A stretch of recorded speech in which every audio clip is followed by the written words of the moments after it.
بسم اللہ الرحمن الرحیم، السلام علیکم۔ آپ دیکھ رہے ہیں پبلک پلس اور میں ہوں انور رضا۔ حکومت نے ایک مرتبہ پھر اپوزیشن کو مساق جمہوریت، مساق معیشت کی دعوت دی ہے۔ وزیر اعظم شہباز شریف کا کہنا ہے کہ اپوزیشن آئے، بیٹھے، بات کرے، سیاست اپنی، خیالات اور نظریات اپنے، لیکن پاکستان ہے تو ہم سب ہیں۔ دوسری جانب پاکستان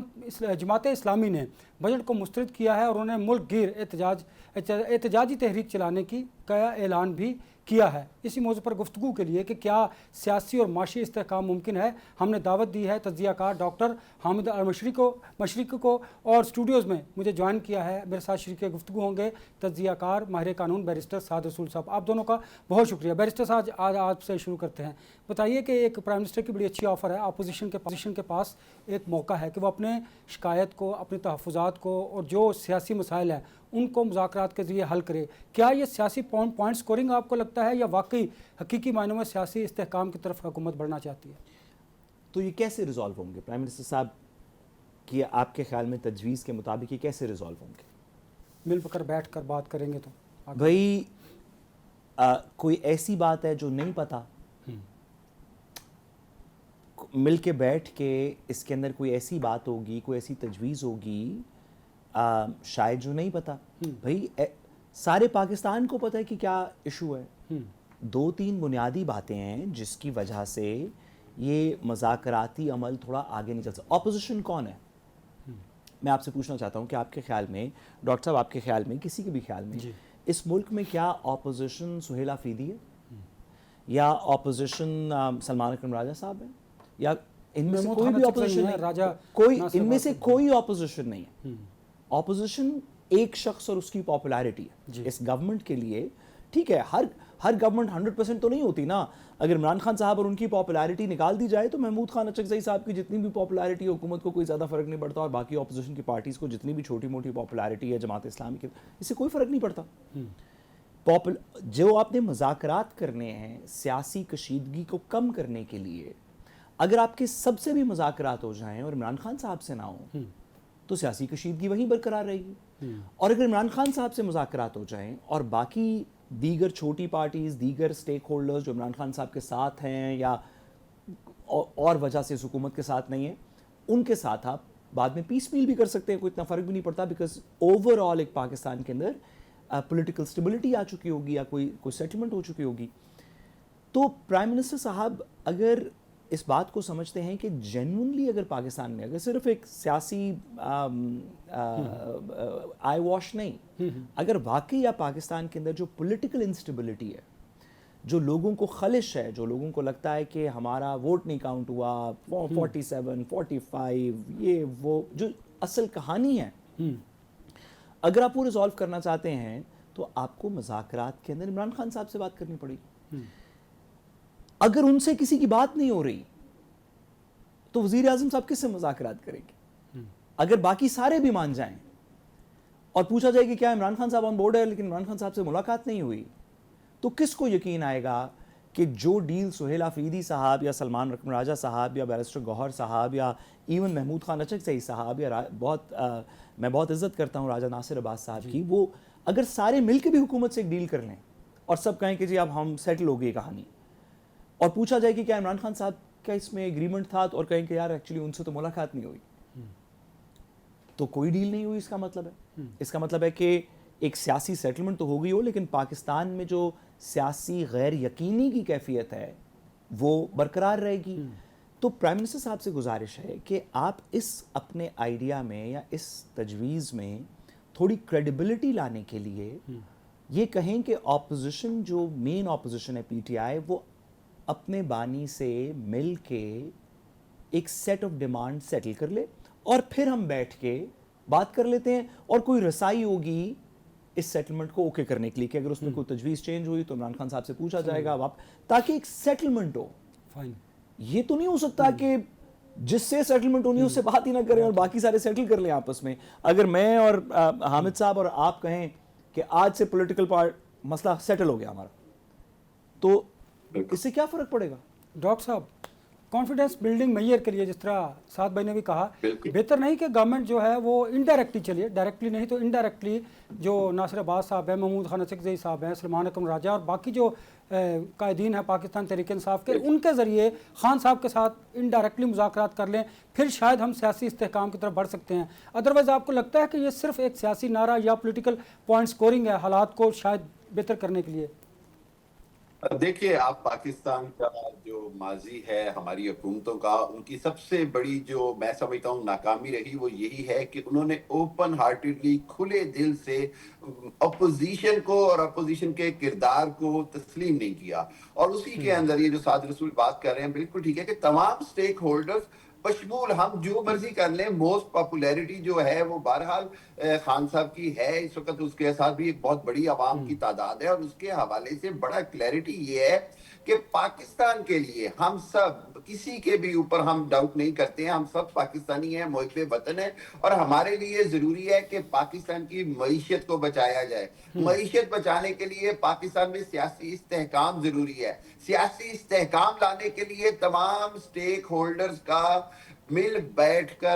کر بیٹھنا، اور سب سے بڑی بات یہ ہے کہ اپنے ذاتی مفادات کو بالائے طاق رکھ کر، اپنے حکومتی مفادات کو بالائے طاق رکھ کر، اپنے اپوزیشن کے فائدے یا نقصانات کو بالائے طاق رکھ کر ایک بار ہم یہ سوچ لیں کہ ملک اگر بھور میں پھنس رہا ہے تو اس کو نکالنا کیسے، اور نکالنے کے لیے میں یہ سمجھتا ہوں کہ ایک چیز جو بار بار کی جاتی ہے وہ ہے political dialogue with open heart strategy, open کھلے دل کے ساتھ ایک ایسی اسٹریٹجی کے ساتھ ڈائیلاگ کیا جائے جس کے ڈاکٹر صاحب یہ کون کرے گا آپ کے خیال میں؟ آپ کے خیال میں اگر واقعی جس کو آپ نے تھوڑی سی میڈیکل ٹرم بھی دی، اوپن ہارٹ، مجھے لگا سرجری یا چلیں سیٹلمنٹ، تو ڈاکٹر صاحب وہ کون، تو اس کے لیے آپ کے خیال میں، میں یہ ایسے ہی پیڈانٹکلی نہیں پوچھ رہا، جینونلی اگر یہ کام ہونا ہو تو اس کی پہل کون کرے گا؟ کیا پرائم منسٹر اتنے با اختیار ہیں؟ نہیں سر یہ نہیں کہہ سکتے، سر یہ نہیں کہہ سکتے، حکومت تو ایک سر بڑی سی چیز ہے نا۔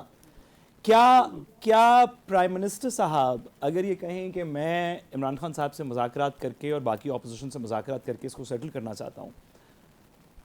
یا کوئی بھی اور کہے، لیٹس سے کہ زرداری صاحب کہیں، کیا یہ کسی یا دونوں پولیٹیکل پارٹیز نہ کہیں، جو باقی حلقہ اقتدار ہے وہ کہے کہ ہم بات، یہ صرف رسپانسبل، آپ کے خیال میں اس میں کوئی بھی جان ڈالنے کے لیے یہ کس کا انیشیٹو ہوگا تو اس میں تھوڑی بہتری آ سکتی ہے؟ دیکھیے آپ اسعد رسول صاحب، اب ذرا سا ہم پیچھے چلے جاتے ہیں، 2-3 بار پی ٹی آئی کے اور حکومت کے مذاکراتی راؤنڈ ہوئے، اور اس کے بعد بار بار ہم بھی یہی بات کرتے رہے کہ وہ دونوں جو ہے وہ کہیں اور دیکھ رہے ہیں، فیصلہ سازی کہیں اور سے ہونی ہے، اختیار نہیں ہے حکومت کے پاس کسی طرح کی لچک دینے کا۔ یہ تمام باتوں کے باوجود ایک بات ہمیں سمجھنی ہوگی کہ سیاسی سسٹم کے اندر آئینی اور قانونی طور پر پرائم منسٹر شہباز شریف ہیں، حکومت نون لیگ کی ہے، ان کو ہی آگے بڑھ کر انیشیٹو لینا ہوگا اور اپنی سپورٹ کے لیے۔ اب دیکھیں آپ نے آپ کا کامنٹ سن کر انور صاحب ہنس پڑے ہیں، انور صاحب کو آپ نے مطلب ڈاکٹر صاحب چلے میں نا آپ کو اشارہ کنایوں میں ایک بات بتاتا ہوں، میرے پاس ایک خبر ہے، چلیے میں اشارہ کنایوں میں آپ کو بات، اگر یہ حالات کچھ بہتر نہیں ہوتے اپوزیشن کی طرف سے تو پھر جو قومی اسمبلی میں اپوزیشن لیڈر ہیں محمود خان اچکزئی، تو آنے والے دنوں میں آپ ان کے لیے مشکل حالات آپ کو دکھائی دیں گے، بس میں اتنا ہی کہہ سکتا ہوں، باقی اس پہ آپ آگے کمنٹ کیجیے۔ وہ قومی اسمبلی میں اپوزیشن لیڈر ہے نا، ان کی بات کر رہا ہوں۔ ایسے ہی ہے، اور یہی وہ میں سمجھتا ہوں یہی وہ غلط پالیسی ہے جس کا نقصان ہوتا ہے، کہ ہوتا یہ ہے کہ کوئی بھی ریزسٹ کرتا ہے، آپ حکومت یا جو بھی ہے اس کو اگر ٹارگٹ کر کے اس کو کمزور کر کے اگر سمجھتے ہیں کہ آواز دبائی جاتی ہے تو یہ مشکل ہے، بجائے یہ کہ جمہوری عمل کے حوالے سے سب کو کوشش کی جائے آن بورڈ لینے کی۔ اور میں تو ایک بات سمجھتا ہوں کہ یار سر اس طرح کی بات کیوں نہیں ہو سکتی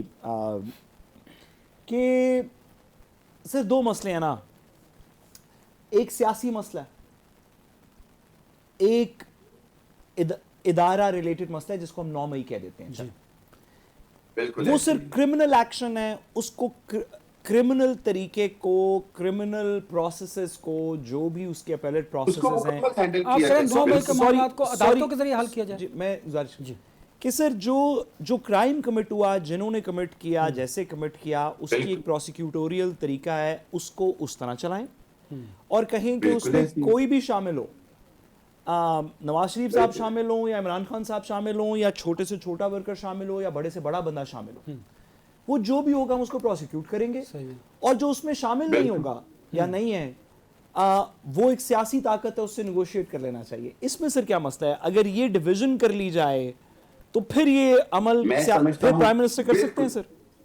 یہ دیکھیں بات یہ ہے کہ سٹارٹ جو ہے نا وہ پرائم منسٹر گورنمنٹ کو لینا چاہیے, لینا پڑے گا. دیکھیں آپ اور میں یہ بات جانتے ہیں, ہم جو مرضی بات کر لیں کہ جی ان کو کتنا اختیار حاصل ہے, ہم مقتدرہ کی بات کر لیں, ہم جو بھی بات کر لیں, آج جہاں پر معاملات کھڑے ہیں سیاسی استحکام جتنی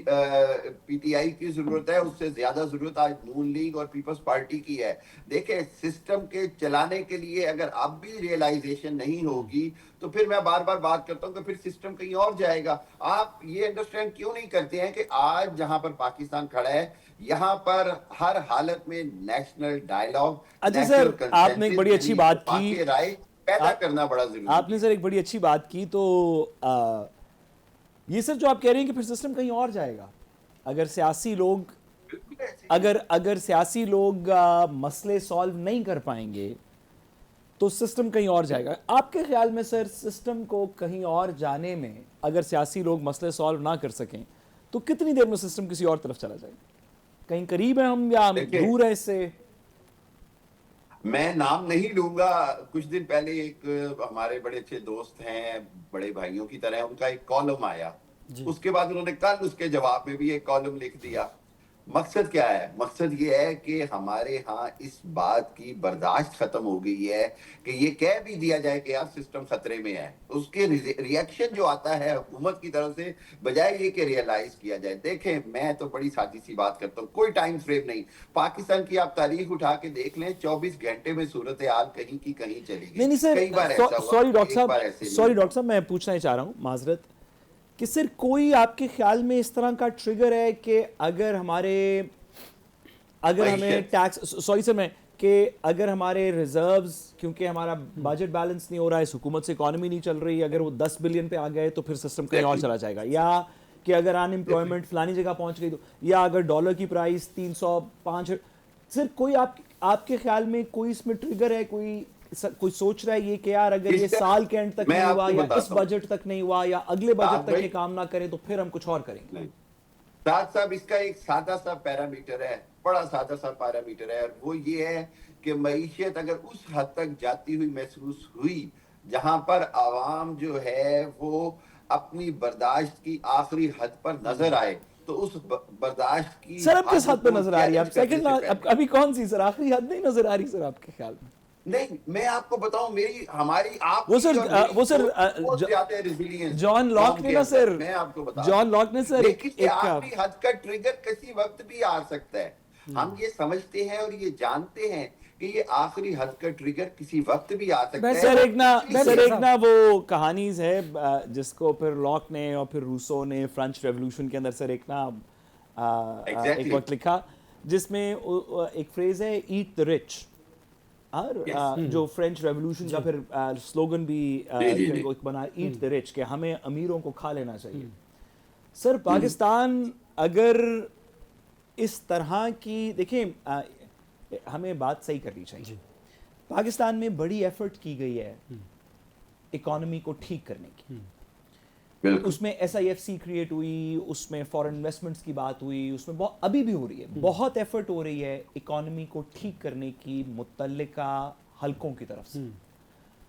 اور اگر وہ ٹھیک نہیں ہو پا رہی تو اس کے اندر کچھ تو سیاسی استحکام اور دیگر اس طرح کے مسئلے ہیں, لیکن اس میں آدھا مسئلہ یہ ہے کہ جو پولیٹیکل لیڈرشپ ہے اس کی وہ کریڈیبلٹی نہیں ہے, شاید ویژن نہیں ہے, کمپریہنسو پلاننگ جو کرنی چاہیے کہ ہم آئل میں کیا پلان کریں گے, تو پاور میں کیا ہوگا, تو انرجی سیکٹر میں کیا ہوگا, تو اس سے ملیں کیسے چلیں گی, تو اس سے کارخانے کیسے چلیں گے, تو پھر ٹیکسٹائل کا کیا بنے گا, تو ایگریکلچر کا کیا کریں, کتنا رکھ لیں. سوری سے میں ایک گزارش کروں کہ چینی امپورٹ کر لیں نہیں کریں, چھوکا, تو جو پولیٹیکل پلاننگ ہے اس کی وجہ سے اکانومی اس طرح ٹیک آف نہیں کر رہی جس طرح باقی ایشوز میں ہم نے کوشش کی تھی ایس آئی ایف سی اور دیگر چیزوں میں کہ شاید کر جائے. تو سر یہ بتائیے کہ what would have to happen آپ کے خیال میں for people to sort of say کہ یہاں سے آگے ہم نہیں مطلب we'll have to eat the rich مطلب ہم کدھر کیا ٹریگر ہوگا میں آپ کو بتاؤں جس کے بعد یہ eat the rich والی کہانی شروع ہو جائے گی؟ ابھی جو ہم بات کر رہے ہیں نا، میں آپ کو بتا دوں پاکستان کے اندر جو فیصلہ ساز ہیں، جو مقتدرہ ہے، جو بہت سارے معاملات پاکستان کے سیکیورٹی سے جڑے ہوئے ہیں، اس سب کے ساتھ میں آپ کو ایک بات بتا دوں کہ اسٹیٹ کبھی بھی معاملات کو اس حالت تک نہیں پہنچنے دے گی جہاں ایٹ دا رچ جو ہے وہی آخری حل رہے گا۔ جی سر۔ کیوں؟ کہ پاکستان ایسا جگہ پر اسٹریٹجیکلی ایسا ملک ہے جس کے اندر اس نہج تک معاملات کو پہنچنے نہیں دیا جا سکتا۔ اس لیے میں کہہ رہا ہوں کہ اگر پولیٹیکل جماعتوں نے ہوش مندی اور سارا کچھ نہ لیا، سر آپ کو پتہ ہے کہ پاورٹی کا جو سٹینڈرڈ کنٹرول کر دی جائے گی، کنٹرول کی جائے گی۔ غلط نہیں ہوگا، بالکل ٹھیک ہوگا، کیونکہ یہ ذمہ دار ہوں گے۔ میں آپ کو ایک بات بتا دوں، میں بڑا کلیئرٹی سے یہ بات کہتا ہوں کہ جب ہم ٹیکنوکریٹ یا کسی اور سیٹ اپ کی بات کرتے ہیں تو اس کے ذمہ دار جو ہیں وہ ہمارا وہ پولیٹیکل لیڈرشپ ہوتی ہے جو معاملات کو نہیں چلا پاتی ہے، اور اس کی وجہ یہ ہوتی ہے کہ ہم خالی سمجھتے ہیں کہ جی منسٹرز بٹھا دینے سے سب کچھ ہو جائے گا، جبکہ نیچے انکیپیبل لوگوں کے ساتھ ایک بغیر پلاننگ کے ساتھ بہت ساری چیزیں چلانے کی کوشش کی جاتی ہے۔ شروع میں وہ اچھی نظر آتی ہیں، 4 سال بعد 2 سال بعد جب وہ کلیپس کرتی ہیں تو پھر نظر آتا ہے کہ فیلئر کہاں ہوا۔ آج جہاں پر تمام حلقوں کی تشویش ہے، میں آپ کو بڑا اوپنلی بتا رہا ہوں، تشویش یہ ہے کہ معیشت ایسی جگہ پر جا رہی ہے کہ جس کے آگے ایک بھور نظر آ رہا ہے، بہت بڑا سائیکلون نظر آ رہا ہے، اس سے بچنا ضروری ہے۔ لیکن ساتھ ساتھ مجھے یہ بتائیے ڈاکٹر صاحب، آپ سے بھی اور ساتھ بھائی سے بھی یہ سوال ہے کہ کیا جتنی آپ نے انڈیکیٹ کیا باقی چیزوں پر کہ ہمیں اکانومی کو بہتر کرنے کے لیے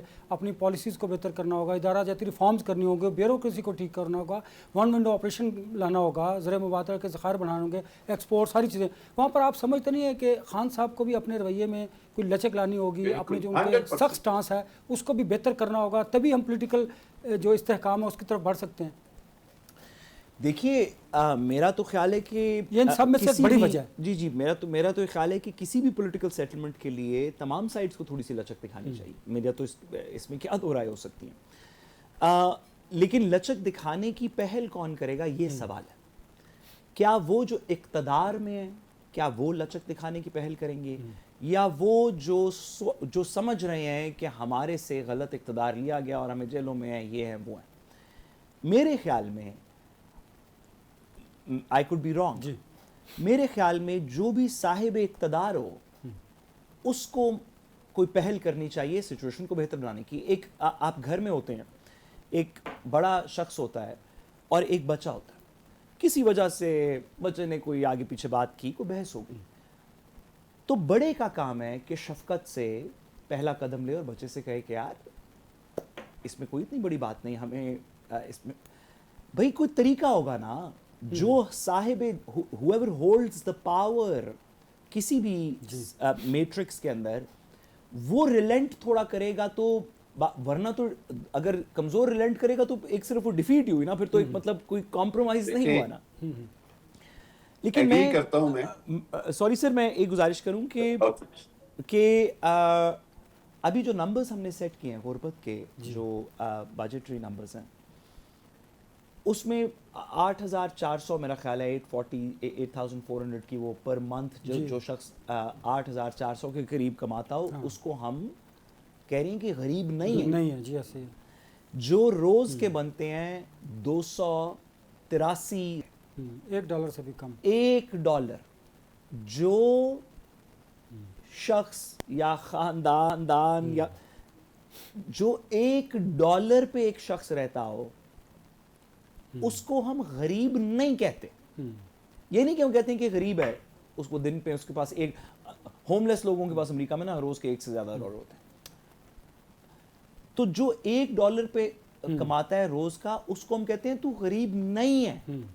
اس کے بعد ہماری غربت کی سطح 43% کے اوپر ہے، کچھ اس طرح کے نمبر۔ تو دیکھیں اس میں باقی چیزیں تو اب گیو اپ ہونی چاہیے نا تھوڑی سی۔ اگر میرے پیٹ میں کوئی سیریس قسم کی درد ہو رہی ہو تو جو مجھے ہاتھ میں خارش ہو رہی ہے میں اس کو تھوڑا اگنور کروں گا نا، یا میں اس پہ گیو اپ کروں گا، یا میں اس کو اب ہماری سیاسی جو بھی مسائل ہیں، آپ خطے کے حالات دیکھ لیں، آپ ارد گرد کی جنگیں دیکھ لیں، آپ بھارت کے عزائم دیکھ لیں، آپ افغانستان کا بارڈر دیکھ لیں، آپ انٹرنلی کہانی دیکھ لیں، بلوچستان کے اندر کیا ہوا، کوئٹہ کی ٹرین میں کیا ہوا، ابھی ہم نے نارتھ میں دیکھا کہ پولیٹیکل حالات کیسے ہیں. بھئی اس سارے کے اندر اکانومی کے حالات سب کے سامنے ہیں، $1 والے پر اس سارے کے اندر اب تھوڑی تو سیاسی کشیدگی کم کریں گے نا. جی ایسے تو نہیں ہو سکتا کہ یہ بھی سب چلتا رہے اور ہم ایک دوسرے سے بات بھی نہ کریں. بھئی بات کریں گے تو کارخانے چلیں گے، کوئی اکانومی چلے گی، انویسٹر کانفیڈنس آئے گا، لوگ واپس آئیں گے، اپنی کچھ اوورسیز پاکستانیز کی انویسٹمنٹس بڑھیں گی، لوکل عدالتوں کے سامنے کوئی حکومت کے حق میں فیصلہ ہوگا، کوئی حکومت کے خلاف فیصلہ ہوگا. آپ کو مجھے یقین ہوگا کہ اگر میں یہاں سرمایہ کاری کروں گا اور اگر ایف بی آر میرے سے غلط ٹیکس لے لے گا تو میں کسی عدالت کے پاس جا سکتا ہوں، کہہ سکتا ہوں کہ جی یہ قانون ہے، انہوں نے غلط کیا ہے. کوئی عدالت کہے گی ایف بی آر کو کہ جی واقعی آپ نے غلط کیا ہے، واپس کریں، یا پولیس کو کہے گی کہ آپ نے کوئی کانفیڈنس ہوگا نا نظام میں. جہاں پہ حالات آپ دیکھ رہے ہوں کہ انٹرنلی بھی ہر صوبے میں مختلف قسم کی ہم چیزیں دیکھ رہے ہیں، مختلف پارٹس میں، خطے کے اندر بھی ہم نے دیکھ لیا کس طرح کے حالات ہیں، بھارت کے عزائم دیکھ لی اور اکانومی کی حالت دیکھ لی، اور پولیٹیکل پرفارمنس تو آپ دیکھ ہی رہے ہیں کہ اس کے اوپر تو سارے پاکستانی واری جا رہا ہے. تو تھوڑی تو اس میں بہتری لے کے آنے کی کوشش کریں نا، بیکاز یہ لانگ ٹرم تو یہ میرا نہیں خیال سسٹینیبل. ڈاکٹر صاحب میں نے بریک پر جانا ہے، لیکن بریک پر جانے سے پہلے ہم سیاسی استحکام کی اور ملک کے بہتر حالات کی بات کر رہے ہیں، تو مجھے آزاد جموں و کشمیر کی بات یاد آ گئی کہ کالعدم جوائنٹ عوامی ایکشن کمیٹی کس کے ایجنڈے پر کام کر رہی ہے، وہاں کے حالات کو کیسے بہتر کیا جا سکتا ہے، ریاست وہاں خود کو کیسے اپنی ریٹ کو قائم کر سکتی ہے؟ جی انور رضا، بہت اہم سوال ہے آپ کا. میں یہ سمجھتا ہوں کہ صورتحال جو ہے وہ اتنی اچھی نہیں ہے. اس کی سب سے بڑی وجہ یہ ہے کہ ہماری میں بڑی تھوڑی اس پہ نا تلخ بات کروں گا. وہ یہ کہ 8 مہینے پہلے جب یہ معاملات ہوئے تو اس کے بعد پولیٹیکل لیڈرشپ کے پاس جو لوکل وہاں کی کشمیر کی پولیٹیکل لیڈرشپ ہے، جس کو پاکستان کی ہائیسٹ لیڈرشپ کنٹرول بھی کرتی ہے، اس کے پاس بھرپور موقع تھا کہ وہ اس معاملات کو سیٹل کرتی. بدقسمتی سے سیٹل نہیں کیا گیا، جس کے نتیجے میں جو دشمن طاقتیں ہیں جنہوں نے بہرحال وہاں پر پینیٹریٹ کیا ہے، انہوں نے اس سسٹم کو چیلنج کیا ہوا ہے اس وقت. اور اس کی وجہ سے 2 باتیں بڑی کلیئرٹی کے سمجھ لیں. ایک تو بات ہم یہ سمجھ لیں کہ وہاں پر ہو یا پاکستان پورا ہو، تمام جگہ پر جو ریاست ہے یا جو ریاست ہوتی ہے وہ اپنی رٹ قائم رکھنے میں کوئی کمپرومائز نہیں کرتی ہے. ایک چیز تو یہ ہوگی. اچھا، دوسری بات یہ ہے کہ یہ جو ریاست ہے، اس کی طرف سے ہر حالت میں ایک میسج گیا ہے کہ دشمن کو اس صورتحال سے فائدہ اٹھانے نہیں دیا جائے گا. وہیں پر میں یہ سمجھتا ہوں کہ جس انداز میں سیاسی جماعتیں، میں بشمول نون لیگ، پیپلز پارٹی یا جتنی بھی وہاں پر اقتدار میں جماعتیں ہیں، پی ٹی آئی بھی ہے یا جو بھی گروپ ہے، وہ یہ جو بنیادی جو میٹر 12 سیٹوں کا ہے، اس کے اوپر جو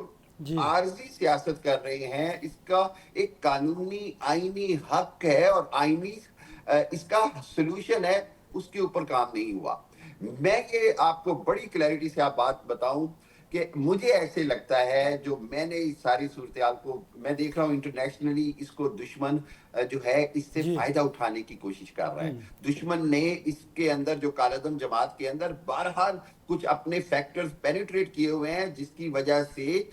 آج جو پاکستان یا بیرون ملک پاکستانی ہے وہ پریشان ہے. اس کا ایک ہی حل ہے بڑا اہم، وہ یہ کہ ایک بار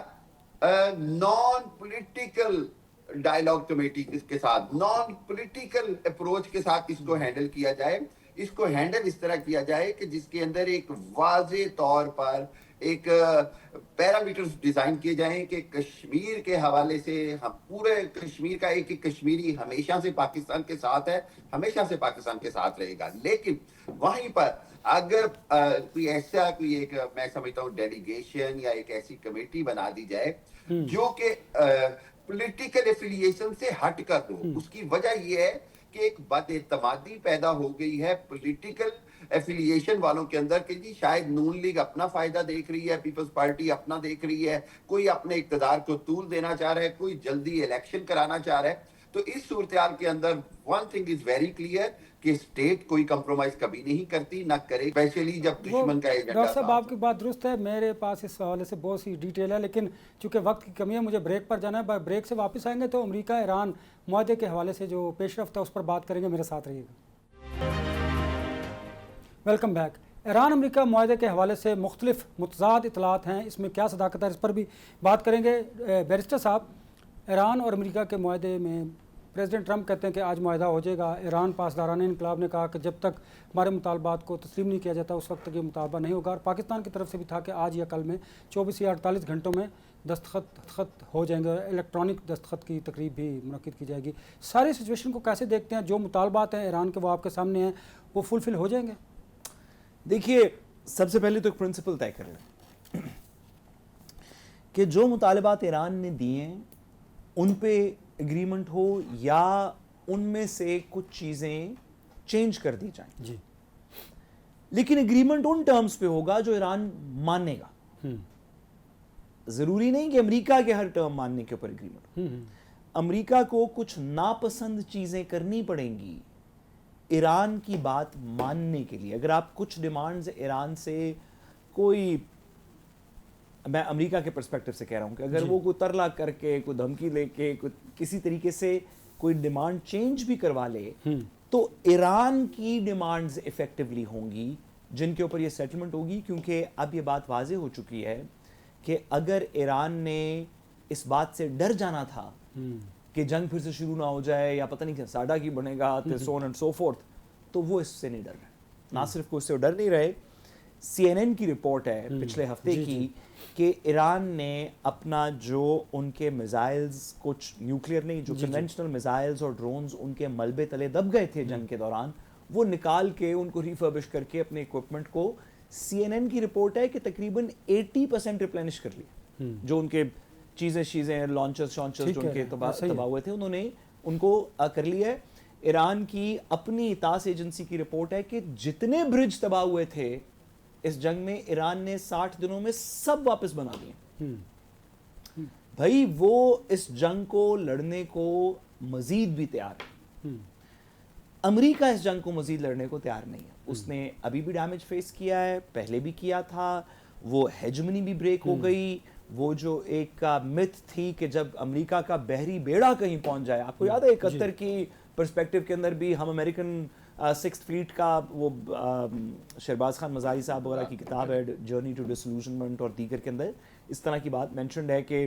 اس وقت یہ بھی کوئی انڈیکیشن آئی تھی کہ پتہ نہیں امریکن فلیٹ آئے گی تو کیا ہو جائے گا، سو آن اینڈ سو فورتھ. جدھر بھی امریکن فلیٹ جاتی ہے پتہ چلتا ہے کہ وہ ساؤتھ چائنا سی میں کشیدگی بڑھ گئی تو ایک امریکن ابراہم لنکن جا کے وہاں کا چکر لگا لیتا ہے. تو لوگ کہتے ہیں کہ بھئی وہ ایئر کرافٹ کیریئر ہے، اس کے ساتھ ڈسٹرائرز ہیں، اس کے اوپر F-36 ہیں، سو on and so forth, F-35 ہیں. ایران کے گلف میں 2 ایئر کرافٹ کیریئر کھڑے تھے. ایران نے اپنے ڈرون سے بمباری کر کے دونوں کو واپس بھجوا دیا. ارد گرد کی وہ جو وہ جو $1 بلین کا جو سینٹ کام کا وہ ریڈار سسٹم تھا، ارلی وارننگ ریڈار سسٹم تھا، اس کو ڈسٹروائے کر دیا. وہ جو اے واک تھا جو اس خطے کو دیکھتا، بھائی امریکہ کو ریئل نقصان پہنچا ہے. وہ مزید کرنے کی ایپیٹائٹ، آپ نے وہ کانگریس کا آپ نے رویہ دیکھ ہی لیا کہ کانگریس امریکہ میں کیا ہوا. بھائی ایران کی ابھی بھی مزید ایپیٹائٹ ہے. تو یہ جنگ جو ایران نے گراؤنڈ پہ جیتی، جس کے اندر، اور ابھی تو محرم شروع ہو جائے گا 3 دن بعد، تو اگر آپ نے پہلے کسی کو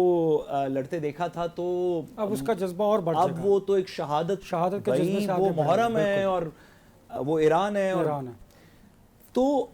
یہ ٹرمز ایران کی ماننی پڑیں گی تو یہ معاہدہ ہو سکتا ہوگی. ہاں، آپ ان سے کوئی ریکویسٹ کر کے کوئی کسی طریقے سے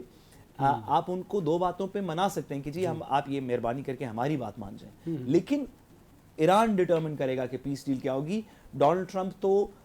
تقریباً مجھے یاد پڑتا ہے، آپ کو بھی یاد ہوگا کہ مارچ سے یہ کہہ رہے ہیں کہ جی بس جی 1 دن میں ڈیل ہونے، 2 دن میں جی ڈیل ہونے لگی، 4 دن میں ڈیل ہونے لگی ہے. تو ڈونلڈ ٹرمپ کو تو یہ میرا خیال ہے کہتے ہوئے کم از کم، سوری میں نے مارچ کہا، مئی کے شروع سے تو کم از کم ضرور کہہ رہے ہیں، مجھے لگتا ہے شاید اس سے بھی پہلے سے کہہ رہے ہیں. تو یہ ایران کے کہنے کے اوپر ڈیل ہوگی، اس کا امریکن ٹرم سے کام ہی تعلق ہے. ڈاکٹر صاحب، ایک تو اس عرصے میں ایران نے بڑا اپنی جنگی حکمت عملی کو بہتر کیا، اور انہوں نے جو خلیجی ممالک ہیں ان کے ساتھ بھی اپنے ریلیشن شپ کو بڑا بہتر کر لیا، جو کہ ہمیں اگر پیچھے جائیں تو کمزور دکھائی دے رہے تھے۔ یہی وجہ ہے کہ پریزیڈنٹ ٹرمپ جو ہیں وہ کمزور معاہدہ کرنے پر بھی مجبور ہوں گے، یا پھر انٹرنل پریشر بھی ہے، اور ان کی جو سفارتی اور سیاسی اخلاقی دنیا کی حمایت تھی وہ بھی ان کے ساتھ موجود نہیں، اور وہ ایک کمزور ایران کے ساتھ معاہدہ کرنے پر مجبور ہوں گے۔ انور رضا صاحب، میں یہ سمجھتا ہوں کہ ایک تو بات یہ کہ پاکستان کو اور چائنا کو بہت بڑا کریڈٹ جاتا ہے فیلڈ مارشل صاحب کو خصوصی طور پر، کہ ہم نے عرب ممالک اور ایران کو آپس میں لڑنے سے نہ صرف روکا بلکہ آج ان کو ایک دوسرے کا فیوچر پارٹنر بنانے کی بات ہو رہی ہے، اور خطے کے اندر جو نئی جو ڈائمینشن بن رہی ہیں، نئے جو اتحاد یا صف بندی ہو رہی ہے، اس کے اندر ایران، سعودی عرب، قطر جو ہیں وہ ایک طرف کھڑے نظر آ رہے ہیں، جو کہ بہت بڑی کامیابی ہے خطے کے فیوچر کے حوالے سے۔ اب یہ جو موجودہ معاہدہ ہے، میں اس کو بڑی اور انداز سے دیکھ رہا ہوں کہ یہ امریکہ جو ہے یہ اس کو ڈیسپریٹلی ضرورت ہے ابھی اگلے 2 سے 3 دنوں میں اس معاہدے کی، تاکہ ایک بار اپنا ہرمز 60 دنوں کے لیے کھل جائے۔ اس 60 دنوں کے اندر جو ورلڈ فوڈ سیکیورٹی کرائسس سر پہ کھڑا ہو گیا ہے، اس سے ان کو پوری دنیا کو بچایا جا سکے، کیونکہ پوری دنیا کا پریشر ہے امریکہ کے اوپر ایک ایسی ان پاپولر جنگ کرنے کا جس میں اس کو ایران کے ہاتھوں بھرپور شکست ہو چکی ہے۔ وہیں پر میں یہ سمجھتا ہوں کہ ایران جو ہے وہ سب سے بڑی بات یہ کہ ایران کے اندر ہارڈ لائنرز بھی ہیں، پروگریسو بھی ہیں۔ ہارڈ لائنر یہ بات سمجھتے ہیں کہ یہ 60 دن کی ونڈو ایک بار پھر ٹائم گین کرنے کے لیے لی جا رہی ہے کہ اس کے بعد پھر ایران پر بھرپور حملے کی بات کی جائے گی، جبکہ اس کی سب سے بڑی وجہ جو عدم اعتماد ہے، ٹرسٹ ڈیفیسٹ ہے، جو وعدہ خلافی ہے امریکہ کی ہسٹری کے اندر، اور جو سب سے بڑی بات یہ ہے کہ اسرائیل اس کے اندر جو ہے وہ اگر شامل نہیں ہے تو اس معاہدے کی ایفیکٹونیس نہیں رہے گی۔ اس معاہدے کی ایفیکٹونیس تبھی ہے جو کہ ایران کا بڑا واضح موقف ہے کہ اس کا پابند اسرائیل کو کیا جائے، لبنان پر بمباری کے حوالے سے اور باقی معاملات کے حوالے سے، کیونکہ نیتن یاہو تو یہاں تک کہہ چکے کہ ہم یک طرفہ طور پر ایران کی ایٹمی تنصیبات پر بھی حملہ کر سکتے ہیں امریکہ کا معاہدہ ہونے کے باوجود۔ گویا کہ معاہدہ تو پھر ردی کی ٹوکری میں چلا جائے گا اور ایران تو پھر اسی طرح ریڈ الرٹ پہ رہے گا، انلیس کہ ہم یہ سمجھیں کہ امریکہ اپنی شکست مان کر کوئی بھی ایک کاغذ کا ٹکڑا سائن کر کے صرف اپنی فوجیں وہاں سے نکالنا چاہتا ہے، تو یہ تو صورتحال ہو سکتی ہے۔ لیکن میں آپ کو ایک چھوٹی سی بات بتا دوں، مجھے ایسے لگ رہا ہے کہ صدر ٹرمپ کی کوشش یہ ہے کہ ہر حالت میں نیتن یاہو کو اس بات پر مجبور کیا جائے کہ اگلے 60 دن کے لیے وہ جنگ بندی کی جو ہے وہ پاسداری کرے، کیونکہ اس کے بغیر نہ تو پاسداران انقلاب راضی ہے کسی طرح کے ایم او یو کے اوپر، تمام معاملات طے ہونے کے باوجود۔ کیونکہ دیکھیں ایران کے لیے اس وقت جو حزب اللہ کے حوالے سے جو تباہی لبنان میں مچا دی ہے، اس کے بعد ایران کی پبلک کے آگے، ایران کی لیڈرشپ کے لیے یہ بات بنوانا ہی ناممکن ہو جائے گا کہ وہ لبنان پہ بمباری برداشت کریں اور سیز فائر کے نام کے اوپر کوئی جشن منا لیں۔ یہ بات بڑی کلیئرٹی کے ساتھ ہے، کیونکہ وہ یہ جانتے ہیں کہ امریکہ آج بہت کمزور پوزیشن میں ہے، جیسے ساتھ بھائی نے بھی کہا کہ American hegemony is being absolutely compromise, ختم ہو گئی ہے۔ اور اب ایک چیز ہمیں آخر میں بڑی کلیئرٹی سے نظر آ رہی ہے، اور وہ یہ ہے کہ معاہدہ ناگزیر ہے امریکہ کے لیے اور ایران کے لیے بھی، لیکن امریکہ کے لیے بہت زیادہ مجبوری ہے، اور اس کی وجہ یہی ہے کہ انٹرنل پریشر، ایکسٹرنل پریشر، باقی دنیا کی طرف سے کوئی حمایت نہیں ہے، لیکن یہاں پر اسرائیل جو ہے وہ مسلسل ہٹ درمی بھی دکھا رہا ہے، اسپوائلر بھی بن رہا ہے، اور اگر یہ معاہدہ جتنے بھی دن ڈیلے ہوتا ہے it is like a time bomb, tick tick ہو رہا ہے، پوری دنیا کی معیشت ریسیشن کے بالکل باؤنڈری کے اوپر کھڑی ہے اور ڈپریشن ناکنگ آن دا ڈور ہے۔ بالکل صحیح کہا، اور سی این این کی ایک رپورٹ ہے کہ ایران نے نصف ٹن جو افسودہ یورینیم ہے اس کو چھپا کر اس پر اس کے پہنچنے والے راستوں پر بھی بارودی سرنگیں لگائی ہیں۔ ہر گزرتے دن کے ساتھ ایران مضبوط ہوتا جا رہا ہے۔ چلیے ڈاکٹر حامد المشرقی صاحب، بیرسٹر سعد رسول صاحب، آپ دونوں کا بہت شکریہ۔ مجھے دیجیے اجازت، بہت سا خیال رکھیے، اللہ حافظ۔